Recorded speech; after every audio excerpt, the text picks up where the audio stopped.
All right, it's time for another unboxing. I have a box here from the guys at TC Electronics, and we're going to open this and see what is inside.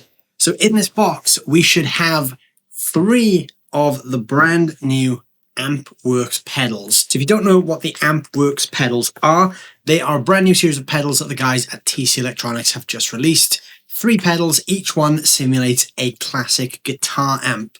I first tried these pedals at 42 Gear Street last August, but the pedals have only now just been released in July 2023.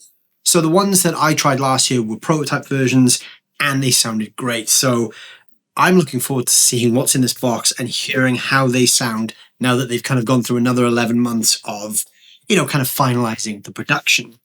So in this video, we're not going to dig too deep into all the specs of each one. There's going to be a full-length video on each of the pedals. In this video, we're just going to crack open the box and hear some first impressions of each one. So we should have 3 different pedals in this box. So once we get through the really well packaged box, we should find out what is inside.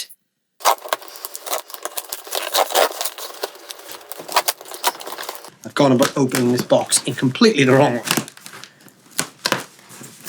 Okay. We are through the first layer. I gotta give TC credit, this thing is really well packaged. So we have 3 pedals inside, which is a good start. So we have the Combo Deluxe, the DC30, and Jim's 45. So these 3 pedals are insanely affordable. Now, amp modeling has become something that's a bit of a mainstay for guitar players these days. We all know all the different products out there that allow us to model different amps. Each of these pedals actually retails in the UK for £130 to £140. So what you're getting is basically a model of a classic amp with 2 channels, one of which has built-in reverb, the other 2 have boost functions, built-in IRs from Celestion, and a couple of other cool little things under the hood of each one as well, all for pretty much the same price as anything else in the TC range. So let's start just by opening each of the boxes. So I'm going to start with the DC30 just because that is the one that's currently in my hand. And we'll talk a little bit about what each one of these is based on. So each of these pedals are the same size, and these can be used either to completely replace your guitar amp, dropping everything on the floor here. You can use these to either replace your guitar amp, or you can use them into the effect return of an amp and use this as like a preamp, bypassing the cab sim that's built into this. So first up, the DC30.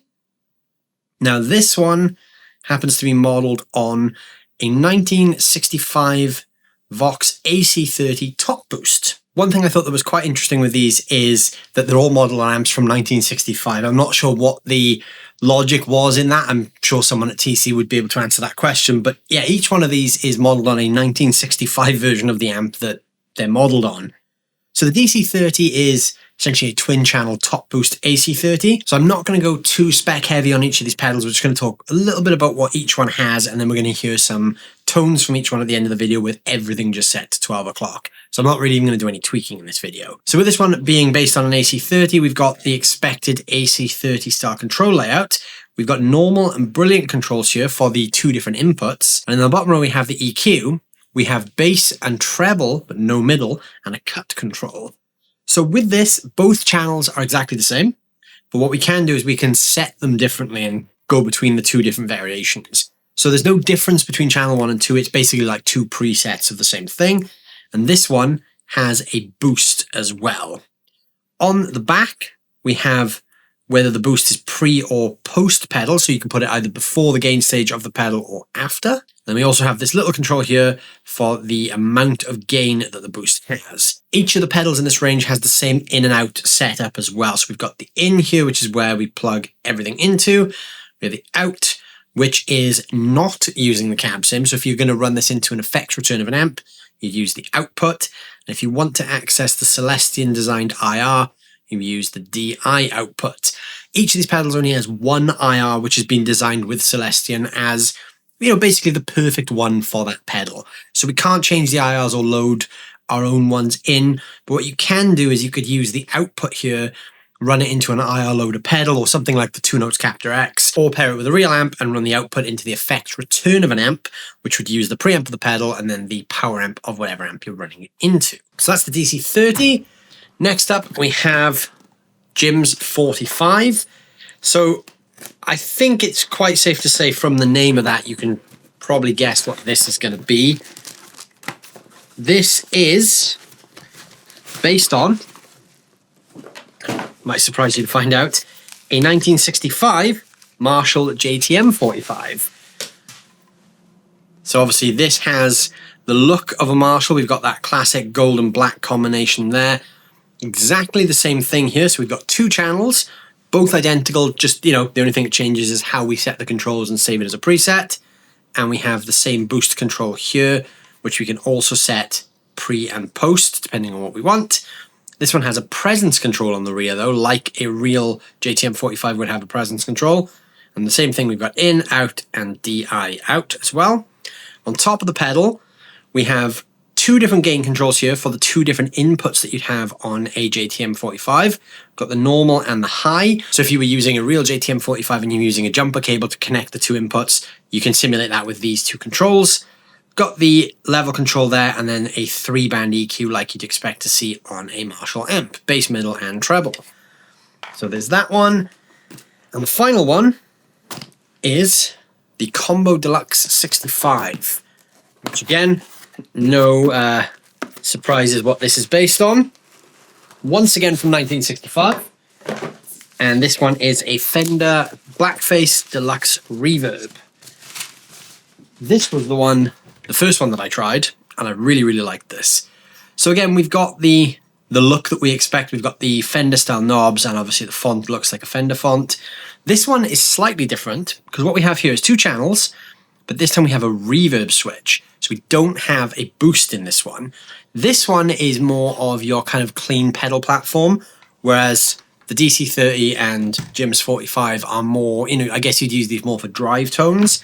This one is going to be, it can be used for drive tones, but this is more designed really as like your clean Fender Deluxe type sound. So what this has is a reverb level, then we've got a gain and a level control, then we have a 3-band EQ. Now, anyone that has or has played a real 65 Deluxe Reverb will know that it shouldn't actually have a mid control, but this one does. Real Deluxe Reverbs actually just have a bass and treble control, but they have included a mid control on this one for the purpose. And then the extra switch on the back is for the reverb having a bright switch and the reverb tone. So we can choose how bright or dark that reverb is. This section is exactly the same. In, out with no cab sim, and DI out with cab sim. Each one of these pedals can also be used as a personal practice aid because on the side here, each one of them has a headphone output, which is labeled on the top there with phones. So you can plug your headphones into this and use this for silent practice as well. Just plug a cable in straight into the back, and then it'll run the cab sim out of the headphone output. Quality wise, I mean, you know, I've already played this one quite a bit, and I've played a little bit on the other two. And having been a fan and a big user of TC Electronic stuff for probably going on 12 years now, I'm not really surprised that these are built really well. I mean, I have a ton of TC stuff already, and I love it all. It's all really great quality, and these are no different. It's actually, more than anything, remarkable that they're hitting this kind of quality feel at the price that these actually sit in, because like I said, in the UK, these are all like £140 each.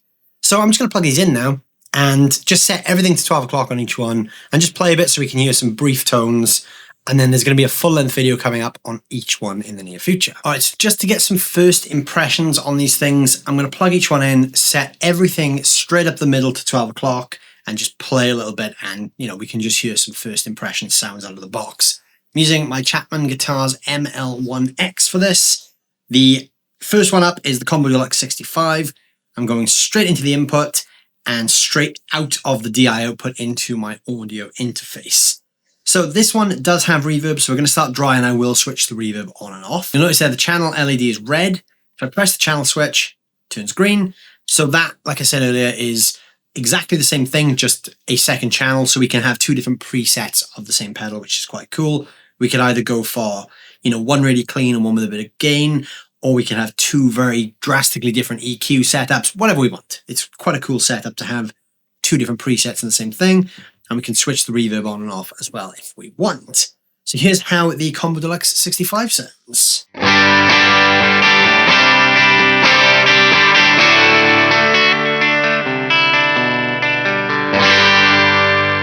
So that is clipping there straight away, even with the gain just on 5.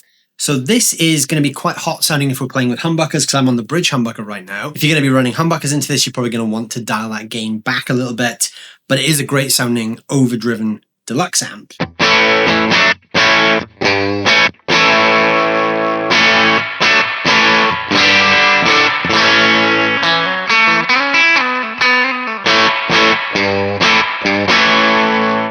A nice spring reverb there.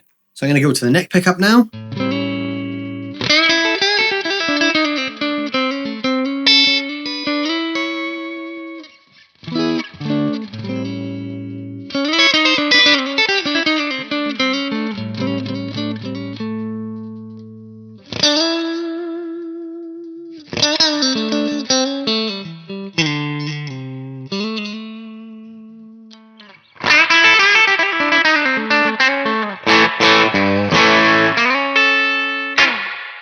So that's a really nice spring reverb, and I don't know why I tried to turn that off there. All I did was change the channel. It's a really nice spring reverb. Even just with everything straight up the middle, that is a nice kind of platform. With a single coil sound, we do get a much cleaner sound.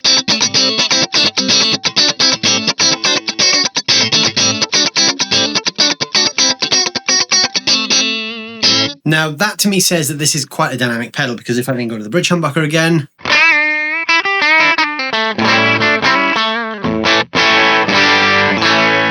we get that just on the edge of breakup thing. If I pick softer and then harder. So that's quite cool because it's really dynamic. The IR sounds great straight out of the box. I don't think that would really take much tweaking to get a good sound out of. So yeah, first impressions, I like the Combo Deluxe 65. Next, we've got the DC30. So once again, everything's straight up at midnight. I'm just on the red channel, not that it makes a difference at this point. And I'll switch the boost on and off as we go.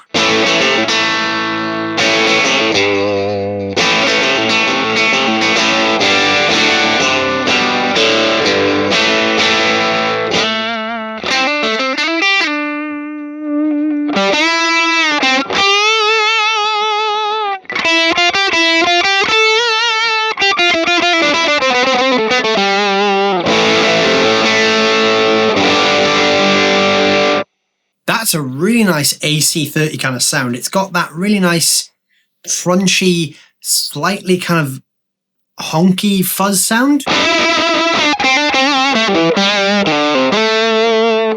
That would be great for all those Brian May licks.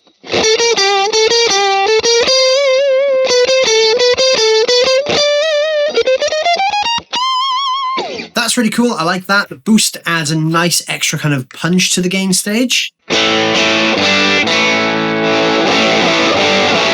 Probably loud enough to be used as a lead boost as well, so if we were playing live.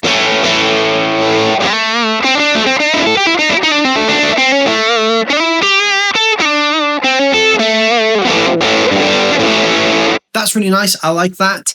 Obviously, that's completely dry. We've got no reverb there because this one doesn't have reverb built in, but obviously you can pair that with your favorite reverb pedals. Now, the only shortcoming in that sense is that these don't have effects loops, so you would need to run your reverbs before this, which, as you know, if you run a reverb into a distorted amp, can sometimes cause some weird problems. The other thing you could do, which would not really work if you're using the DI out, because you'd then be applying this to the speaker simulator, but if you were running this into an IR loader pedal or into the effect return of a real amp, you could run your reverb pedals and your delays if you want as well after the output. So you've got the dry amp signal into your reverb and delay and then into your IR loader. That would work in kind of lieu of an effects loop. If you're going to use the built-in cab sim, there's not really a way around that, because if you added the reverb after that, you'd then be applying reverb to the speaker sound, which may give you some really cool results, but otherwise it would need to be in front of the pedal. But yeah, that one sounds great. I like the DC30. And finally, Jim's 45. This is the 65 JTM45. Everything once again at midnight, and we're on the red channel.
Alright, so the Jim's 45 is quite a nice, chewy sounding JTM style pedal. That has got that sort of...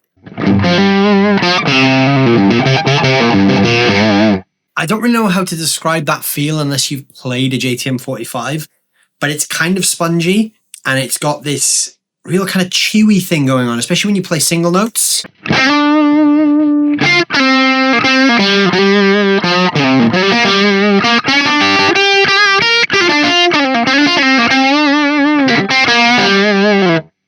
It's very Clapton-esque in that setting. I mean, obviously Clapton would probably dime it and we'd get even more of a Clapton-y style tone. We could even do the old classic and roll the neck pickup off.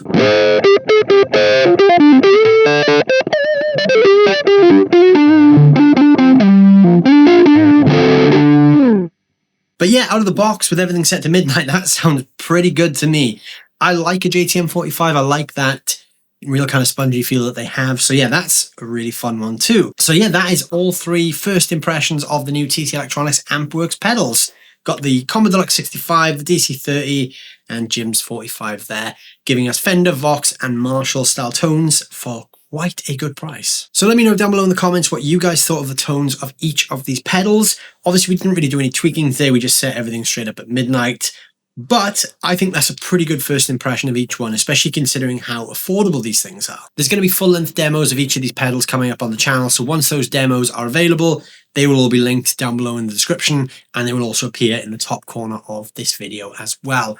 Like I said, let me know what you thought of the sound of these things, and if you've had a chance to try them out yourself, I'd love to hear your feedback on what you thought about each one of these pedals that you've tried. Thank you guys so much for watching as always. Don't forget to hit that like and subscribe button, and I'll see you again very soon.